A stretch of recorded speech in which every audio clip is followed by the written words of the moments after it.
Insurance है कि dignified तरीके से जो जर्नलिस्ट हैं, जो मीडिया वर्कर्स हैं, उनके लिए हमने हेल्थ इंश्योरेंस का काम करना है। तो ये उसी विज़न का, उसी खिदमत की ये कड़ी है, सिलसिला है जो एक दफ़ा फिर पाकिस्तान के अंदर जारी हुआ है और ये इसका सिलसिला जारी रहेगा। इसके साथ साथ मैं एक बात ज़रूर कहना चाहूँगी कि पिछले 4 साल में ये कोई सियासत नहीं है, क्योंकि इस वक्त सिर्फ सहाफ़ियों की बात हो रही है। मैं अपनी गुफ्तगू को भी, बहुत से मौक़े होते हैं जो हम सियासत पे गुफ्तगू कर सकते हैं, सियासी जमातें एक दूसरे के साथ अपना मौक़िफ़ बयान कर सकती हैं, लेकिन ये सहाफ़ियों के लिए, मीडिया वर्कर्स के लिए एक ऐसी चीज़ है कि जो उनका हक़ था, जो मालिकान की तरफ से किसी भी रीज़न की वजह से कोई कोताही थी, कोई कमी थी, ये जो गवर्नमेंट का पैसा होगा ये उसको ब्रिज करेगा गैप को। ये किसी तरह भी मालिकान की जो ज़िम्मेदारी है वो बरी ज़ुबान नहीं हो सकते, और उसके लिए एक पूरा बंदोबस्त कर दिया गया है, जिसमें पेमरा के कानून के अंदर पहली दफ़ा जो PFUJ है उसकी काउंसिल ऑफ कंप्लेंट में, जहां मालिकान के पास सीट है PBA के पास, वहां PFUJ के पास भी अब अथॉरिटी के अंदर भी और काउंसिल ऑफ कंप्लेंट के अंदर भी उनको सीट दी गई है। और उसको लिंक किया गया है कि जितने गवर्नमेंट के बिज़नेस इश्तिहारात में जाते हैं मीडिया हाउसेस को पैसे, उनकी जो कंप्लेंट्स हैं, चाहे वो हेल्थ रिलेटेड हों, चाहे वो ह्यूमन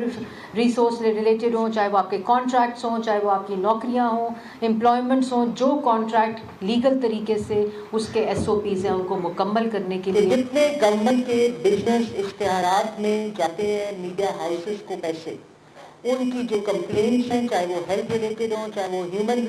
रिसोर्स रिलेटेड हों, चाहे वो आपके कॉन्ट्रैक्ट्स हों, चाहे वो आपकी नौकरियां हों, एम्प्लॉयमेंट्स हों, जो कॉन्ट्रैक्ट लीगल तरीके से उसके SOP से उनको मुकम्मल। किसी सहाफ़ी के पेट में गोलियां नहीं मरवाई, पसलियां नहीं तुड़वाई, उनके घरों में घुस के उनकी हड्डियां नहीं तुड़वाई, उनके नाक नहीं तुड़वाए, उनके कलम, उनके कैमरों, उनके ज़मीर के ऊपर पहरे नहीं बिठाए, चलते प्रोग्राम किसी सहाफ़ी का। वो कल कोई मुझे पूछ रहा था कि सेंसरशिप बहुत हो रही है, मैंने कहा मुझे एक प्रोग्राम बताएं चैनल का जो चलते बंद हुआ हो, एक केस बताएं इरफान सदीकी साहब जैसा या मीर शकील रहमान साहब। तो ये अफराद को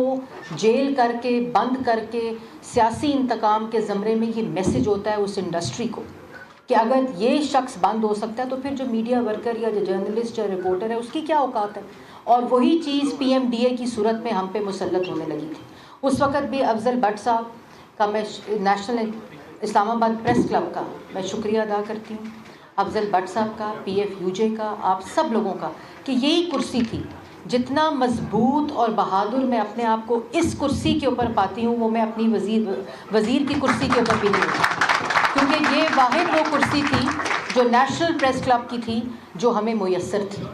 जिस वक़्त पार्लियामेंट के दरवाजे मीडिया के लिए बंद थे, कोई प्रेस टॉक नहीं हो सकती थी, कोई मेंबर नेशनल असेंबली वहाँ प्रेस टॉक नहीं कर सकता था, क्योंकि हुक्म था कि किसी को बोलने नहीं दिया जाएगा। जो जेलों में जाने से बच गए थे उनकी आवाज़ बंदी हो गई थी। आपको याद होगा मीडिया कॉर्नर पहले दिन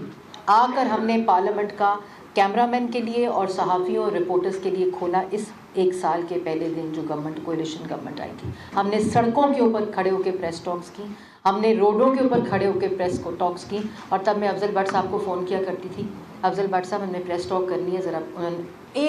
एक बात मैं आपको बताऊं, इनके आपके साथ अपना ताल्लुक़ होगा, आपकी सहाफ़त की एक बरादरी का ताल्लुक़ होगा, लेकिन ये शख्स बहादुर है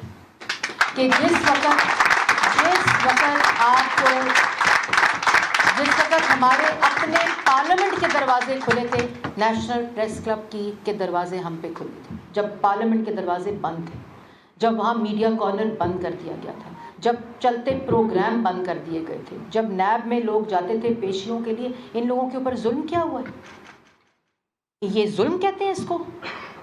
4 साल जो इस मुल्क में सियासी इंतकाम और सहाफ़त के ऊपर कदगने लगी, फ्रीडम ऑफ और इसीलिए मीडिया प्रेडेटर का खिताब उसको लक़ब मिला। जो RSF की रिपोर्ट कहती है कि 1 साल में 7 पॉइंट्स फ्रीडम ऑफ मीडिया जो है वो इम्प्रूव हुआ है, वही RSF की रिपोर्ट ने मीडिया प्रेडेटर का था। और ये वही विज़न है जो सहाफ़, और हम PMDA के वक्त अफजल भट्ट साहब के साथ मैं उस धरने में मौजूद थी जो पार्लियामेंट के बाहर हुआ था। वो इतना काला कानून था जो नाफिज किया जा रहा था आप सबकी आवाज़ बंद करने के लिए, आपके कैमरे बंद करने के लिए,